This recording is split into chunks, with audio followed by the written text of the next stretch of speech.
again, things are changing so rapidly. It's true that Trump has had a determining effect on things, but it's also true that the voting intentions, if Mark Carney is leading the Liberals, yeah, freaking right. That puts him in literally tied 37% for the Liberals and the Conservatives. As freaking if, dude. There's no way that Carney is literally tying with Pierre Poilievre in a freaking popularity contest. I'm sorry, but I'm not believing that. All right, it's gotta be a psyop at this point. You have mainstream media that's not just doubling, tripling down, quadrupling down on the fact that apparently the Liberals are now suddenly tied or just trailing behind the Conservatives and Pierre Poilievre in the federal polls. This is bananas. Nobody is out in the streets. Nobody's going around going, hey, yeah, go Liberals. Thank God we got rid of Trudeau. And thank goodness we're bringing in either Chrystia, Freeland, Mark Carney, or Ruby. Nobody's doing that. This is insane. So we're taking a look at that.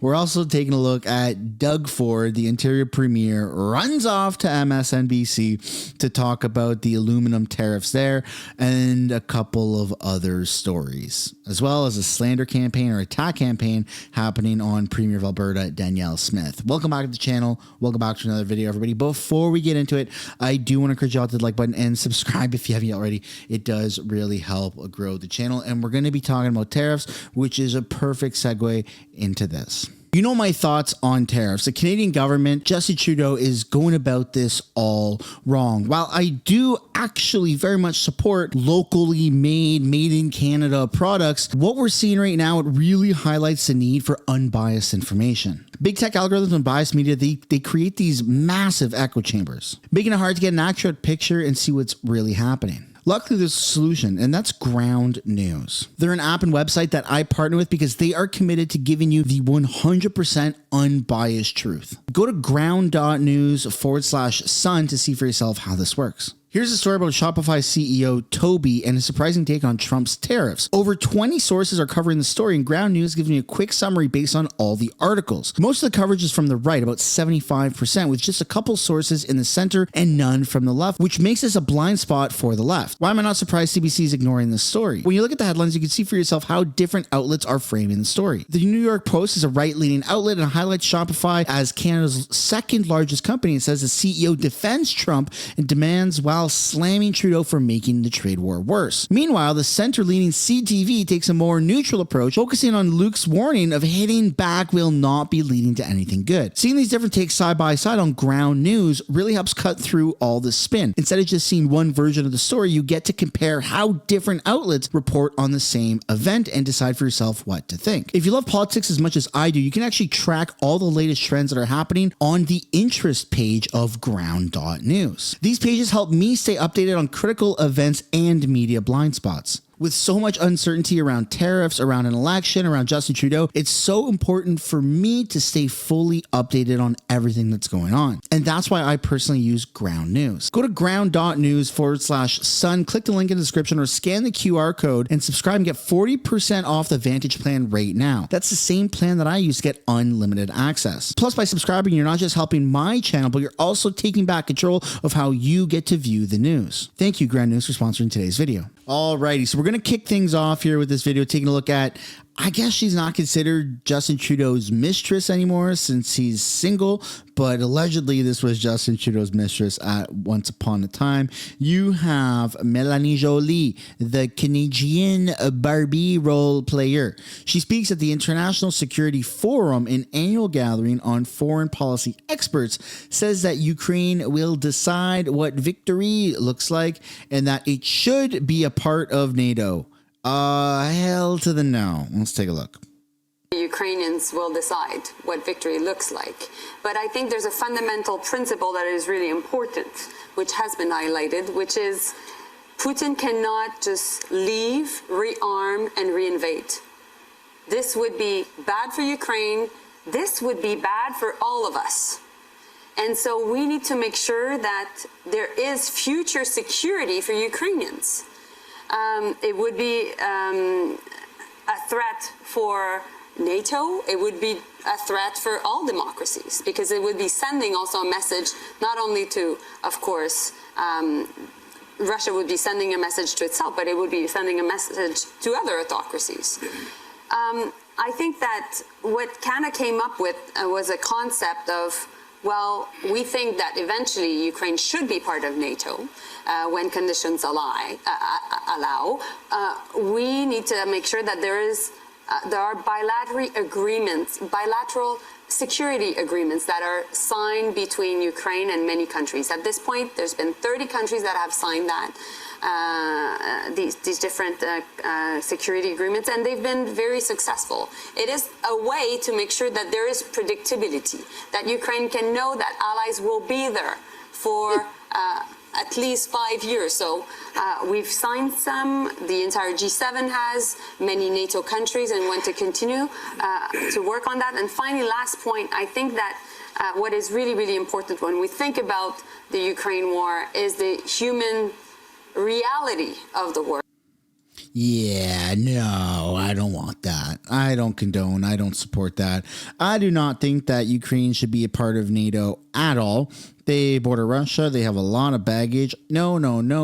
In fact, actually, we need Ukraine to help us because we're about to be illegally invaded by America. So come on, Ukraine, send us some gear and some monies. Please, Ukraine, please, can we have some monies back? We're about to be illegally invaded. We really, really need it.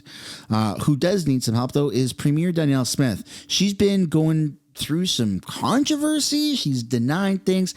It's very confusing. It's also very interesting timing because Premier Danielle Smith is the only politician that's really stood up and gone her own path when it comes to these tariffs and said, hey, look, we're not looking to attack America in any way. We're looking to just make a deal with Trump, make a deal for Canada's oil and gas sector. And she's been really leading the front on putting a border czar there and securing that border between Alberta and I think it's Montana. She's really, really separated herself from all politicians and she's been doing a phenomenal job. And now all of a sudden, miraculously, she's undergoing some controversy. I don't want to get into the conspiracy side of things, but that's very convenient timing. Let's take a look here at what's going on. Now, the Premier is breaking her silence online about alleged political interference at Alberta Health Services. Danielle Smith denies any wrongdoing and has ordered an accelerated review. But the Premier and her MLAs have yet to face questions about the claims made by the former CEO of AHS. Here's Jordan Canagan. Alberta's Premier says she wants to get to the bottom of bombshell allegations at Alberta Health Services. Well, the allegations are troubling and they're serious in the context of the healthcare restructuring going on. After staying silent on the issue for days, Danielle Smith released a written statement about the claims from former AHS CEO Athena Mentzelopoulos. In a letter obtained and first reported on by the Globe and Mail, Mentzelopoulos says she was fired for launching an investigation into healthcare procurement. Smith called the allegations troubling and says she's writing Auditor General Doug Wiley to ask for an expedited review and his findings on the issue. She also denied any wrongdoing. But Smith has not appeared publicly to answer questions on the allegations. CTV News reached out to every Calgary UCP MLA for comment and didn't receive a statement or response from any of them except a referral to the Minister of Health's statement from last week. I strongly believe that the Premier, the Minister of Health, the Minister of Mental Health and Addictions, and all the AHS staff who were named in these allegations as being the bullies need to step away from the system, at least while the investigation is going forward. The letter also alleges the Premier's former Chief of Staff pressured Mentzelopoulos into signing multi-million-dollar contracts to benefit private medical and surgical companies. Both MH Care and Alberta Surgical Group, through lawyers, deny the claims. If the findings are very severe, heads must roll. So this is where the Premier... So there's been all of this time to point this out if it were true, but they chose now at a very pivotal moment where Danielle Smith is separating herself from the crowd and really trying to do what's in our best interest as Canada and ease the tensions between Canada and America. Very, very weird time. And I'm not saying it is, some sort of conspiracy, but I would love to know your guys' thoughts and comments down below. And then we got to take a look here at what's going on with these tariffs, because it's getting pretty crazy. So Trump reiterates the desire to annex Canada while imposing steel and aluminum tariffs. The guy's relentless. He doesn't stop. He's pretty consistent. Two critical materials used in building and construction are now part of a cross-border fight that is breaking apart the relationship between Canada and the U.S. The president this evening officially reviving a battle he initiated in his first term and slapping even stiffer tariffs on foreign imports of steel and aluminum. But as CTV's Adrian Gobriel reports, the move could be devastating for both Canadians and Americans. The hum of Canadian manufacturing dealt a deafening blow. It's certainly concerning, and it's going to have a big impact on our business. Appearing to rule with an iron fist, U.S. President Donald Trump explained his reasoning for adding Canadian steel and aluminum to his hit list. If we make it in the United States, we don't need it to be made in Canada. We'll have the jobs. That's why Canada should be our 51st state. The new tariffs are scheduled to take hold on March 4th, though the effects on Canadian industry are already being felt. In recent weeks, just the threat of tariffs has been problematic for steel and aluminum manufacturers. We're at Conquest Steel here in Toronto, and these raised garden beds, they were destined for a client in the United States. The order has since been canceled. That's certainly a big challenge we have to overcome. We're trying to work on creative solutions. Canada is the United States' largest supplier of steel and aluminum. In 2024, 23% of all steel imported into the U.S. came from Canada, and 60% of all aluminum. While Prime Minister Justin Trudeau didn't offer a comment on the new tariffs Monday, federal opposition leaders have been quick to condemn Trump's executive order. We will retaliate in kind with matching tariffs on American aluminum and steel. But we can't be vulnerable to the whims of a president who wants to attack one of his closest allies. In 2018, the previous Trump administration also hit Canada with tariffs on steel and aluminum. Ottawa fired back with targeted tariffs on items like Kentucky bourbon and trading cards. That led to the eventual signing of the Canada-United States-Mexico trade agreement, which Trump called terrific. And we got there. It's great for all of our countries. Rahim Moulou is now envisioning a future for his company that may no longer include exports to the United States as part of his business plan. I mean, it looks like Canada's about to go bankrupt to some capacity. Feels like we are very, very stretched, and we're going to keep bleeding economically. I mean, that's just what Trump is going to do, whether it's a tactic to push Trudeau and Liberals out, or whether it's a tactic to acquire us as a 51st state. Only time will tell how this really does play out. But then there's another argument to be made. At least this is the mainstream media argument to be made, that, hey, everything that Trump is doing is actually causing the Liberals to go up in the polls and to gain more popularity. So even though conservatives might be pro-Trump, everything that Trump is doing is giving the Liberals more power, which is an interesting take. So we're going to take a look now, whether that's some sort of psyop or whether it's true. Let's still take a look. Now, since Donald Trump's threats have intensified, the political winds have shifted in Canada. And Nano's poll for CTV News shows that the gap is narrowing between the Conservatives and Liberals. CTV's Colton Prale is here to break down the numbers for us. And Colton, what do they tell us about the situation? Well, if polling captures a moment in time, Sandy, then this moment is far more competitive than the political arena in Canada has been for months. Using Nanos research tracking, a month ago, the Conservatives soared 27 points above the Liberal government. That's the kind of lead that could have created the biggest single-party caucus in Canadian history. But new polling today shows that gap has closed to just 8 points, with the swing going mainly from the Conservatives to the Liberals and little change in support for the NDP or the Bloc. Two groups that have been moving towards the Liberals or back to the Liberals in the last few weeks: women voters who had in December basically deserted the Liberals. They're coming back. Also in the province of Quebec, Liberal fortunes seem to be improving in the province of Quebec, where they're now pulling ahead of the Conservatives and are challenging the Bloc Québécois. And so that's just specifically in Quebec, but these claims are being made at the federal level. They're saying that federal ballot tracking shows Liberals are closing the gap on Conservatives. And I mean, a lot of people are calling this out immediately, saying it's propaganda. I don't doubt that there's been a bump in popularity for the Liberals since Justin Trudeau, this douche magoosh, said that he was going to resign. Oh no, les papiers.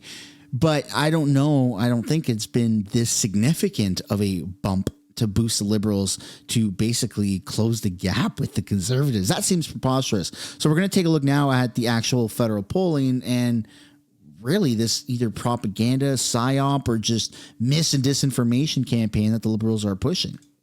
We will stand up for Canadian workers. We will stand up for Canadian industries, and more Canadians will stand up for each other. This is a moment of pride. This is a moment of pulling together. The combination of Trump tariffs and Carney-Trudeau tax hikes would be an existential disaster for the Canadian economy. Prime Minister Justin Trudeau earlier today in Paris on what could be his last trip overseas as the leader of this country has been meeting with EU allies discussing the rising tide of protectionism coming from the United States. You also heard there from Conservative leader Pierre Poilievre, who's holding a pre-election campaign announcement yesterday in Iqaluit. So how are the two connected? Well, we've got new polling showing the gap between the Liberals and the Conservatives is narrowing. What was once a 27-point advantage for the Conservatives is now inside double digits. Have a look at these numbers.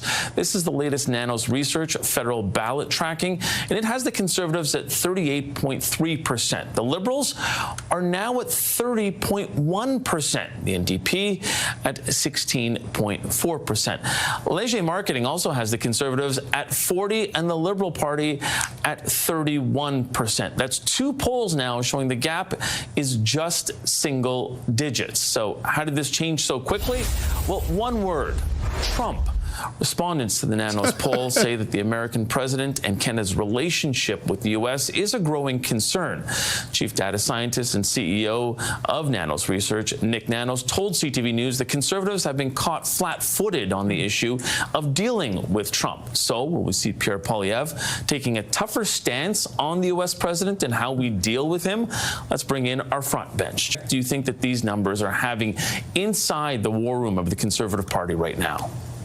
I don't think Pierre and his team have ever taken any poll for a real check on what's going to happen on Election Day. Let me put it this way. If you talk to anybody who is close to Pierre, or if you talk to any, I would say, MPs, when they get a little bit ahead of themselves in terms of thinking that they're going to form government, Pierre is the first one to say, hey, listen, we've got a long way to go. This is a long time. We don't even have a campaign yet going for the general election. So the polls may be what they're being, but we have to focus on Canadians, and we need to focus on our own campaign and what we're saying. I don't think that message changes given what you're seeing right now, and I guess they're planning a rally this coming Saturday that's going to kick off their renewed effort to woo Canadians. Yeah, and something that you can maybe see, Lisa, a bit of a shift from the Conservatives, maybe not going so hard as we've sort of seen specifically on the axe the tax, but more changing that message to being a little more protectionist, do you think? It's a good question. The funny part is that axe the tax, actually, are you claiming victory now? Because every Liberal candidate seems to have seen the light that the carbon tax is not actually a good thing. So I don't know, promise made, promise. And that is true, right? Objectively speaking, if you take up every single point that Pierre Poilievre is saying, you put that up on a piece of paper or whiteboard, and then you take the Liberal candidates' same points and you put that up, there's a 90 or 95% overlap. And this is the danger of Pierre Poilievre sharing too much information, is you're finding Liberals are literally just taking it and saying it themselves, and then all of a sudden they go up in the polls, and it's very, very, very interesting. And we're in the final stretch right now, and it's getting close. Apparently the Liberals are right behind.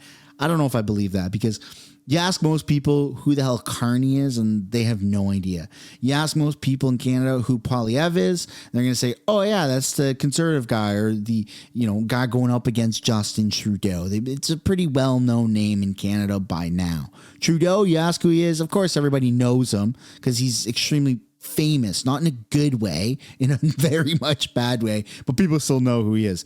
Carney, people have no idea. Freeland, a lot of people don't know that name still. So it's a popularity contest, and I just don't see how Carney is going to win it or even catching up because he's not popular. He's not popular at all. Kept even before Pierre becomes prime minister when it comes to the carbon tax, because even the Liberals are going to go down that path. So I don't know if they're attacking in a different direction, Mike, but I think what they are doing is looking at the reality that Canadians are facing right now.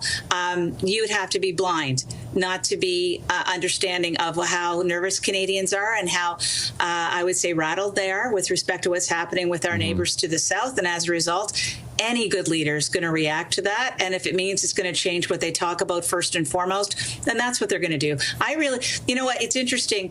I'm not really convinced that the poll changes that we're seeing has as much to do with Mr. Trump as it does the fact that Mr. Trudeau is no longer there.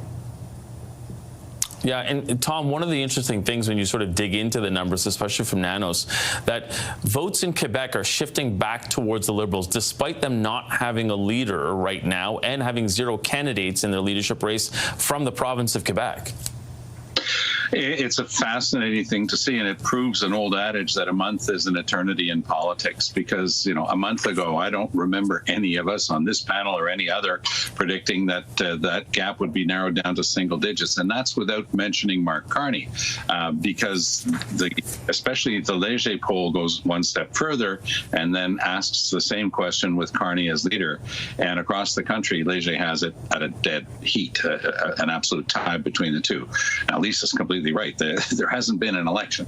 And again, things are changing so rapidly. It's true that Trump has had a determining effect on things, but it's also true that the voting intentions, if Mark Carney is leading the Liberals, yeah, freaking right. That puts him in literally tied 37% for the Liberals and the Conservatives. As freaking if, dude. There's no way that Carney is literally tying with Pierre Poilievre in a freaking popularity contest. I'm sorry, but I'm not believing that. Twin pillars that Mr. Poilievre had been, standing on, which were Justin Trudeau's impopularity and the carbon tax, they've been knocked out from under him. And Trump doesn't help, because Poilievre has an approach to politics. It's very strong. It's very in your face. And he's often pushing stuff that's a bit harsh, but you can see him setting things up for the next campaign. So as he stood there in the freezing cold, you could tell by his attire, and just trying to tie Mr. Carney to Mr. Trudeau. I'm not sure that works in the minds of a lot of Canadians who say, no, get over it. Trudeau's gone. Carney's a different kettle of fish, and he's somebody with experience at such a high level in so many different things. He's exactly the type of calm, reassuring figure that we need. So the harsher Poilievre gets, if he goes back to his old incarnation, the tougher it's going to be to convince people that he's the person we need to deal with Trump. Now, things could settle down a lot between now and the eventual general election, which I'm pitting is probably mid to late May at this stage.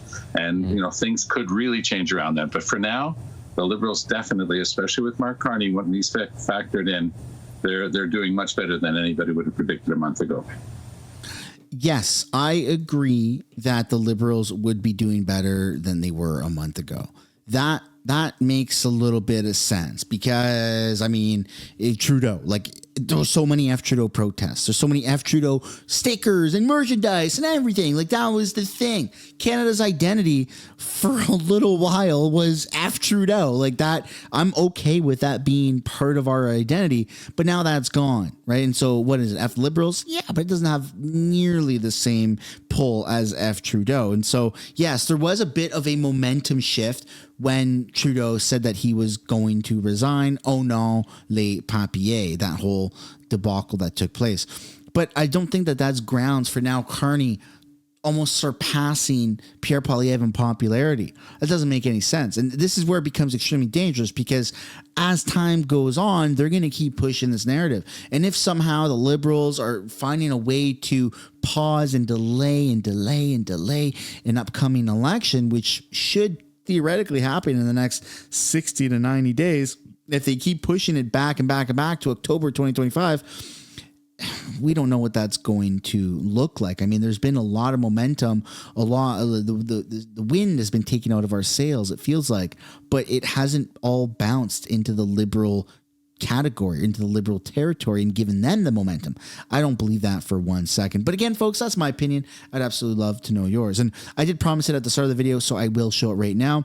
We've got this clip of Doug Ford, who's running off to America to talk about how he's going to shut off their power. Okay.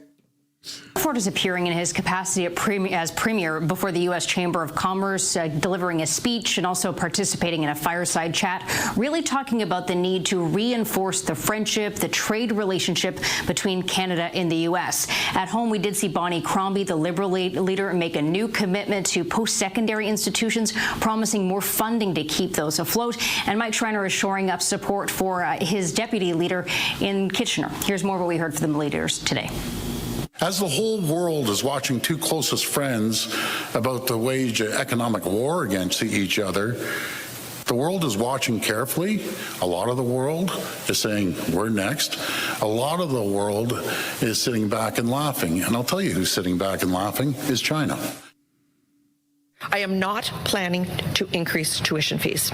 We are planning to create 40,000 jobs, paid jobs, co-op positions, apprenticeship positions, internship programs in our businesses by providing those businesses with a tax cut, a tax credit. So I'm very, very proud that we are going to cut the unemployment rate for our young people in half. I think I don't care what the Green Party material has to say. So there you go, Doug Ford. More to follow on that. You're going to see him doing a American press tour. Like, I don't understand why Canadian politicians are rushing to America. Maybe I'm naive. Maybe I'm just not understanding it.